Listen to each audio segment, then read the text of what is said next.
Tonight, the clock is ticking for an Indiana man set to be executed in about a month, the first inmate to be put to death here in more than a decade.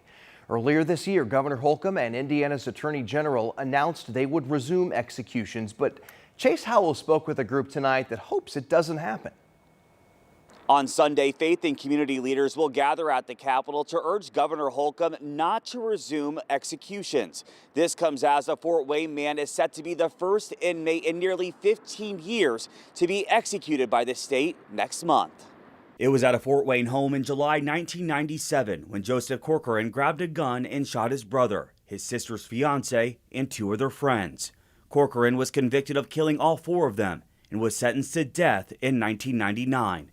And for 25 years, Corcoran has sat on death row, but now Mr. Corcoran is scheduled to be executed on December 18th. David Frank works with the Indiana Abolition Coalition, an organization that works to end the death penalty.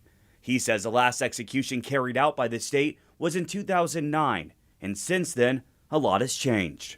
Two of the adjoining states, Illinois and Michigan, have abolished the death penalty.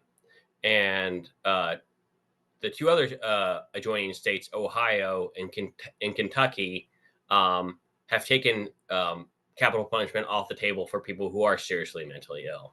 So Indiana stands alone. Frank says Corcoran falls into the mental illness category. Already, people who are incompetent or people who have intellectual disability cannot be executed.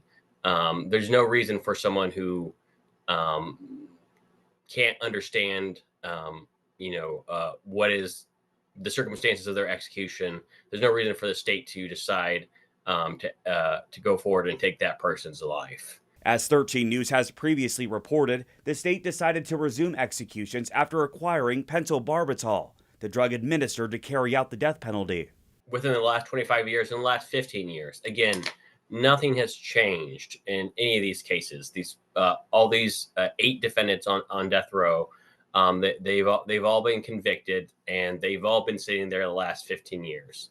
And if the state hopefully very soon abolishes the death penalty, they'll continue to be there. I did reach out to the governor and the AG's office for an interview, but did not hear back. As far as the rally, it'll be held at the Statehouse, which is at 200 West Washington Street, beginning at 3 p.m. on Sunday. Reporting here in Indianapolis, Chase Howell, 13 News.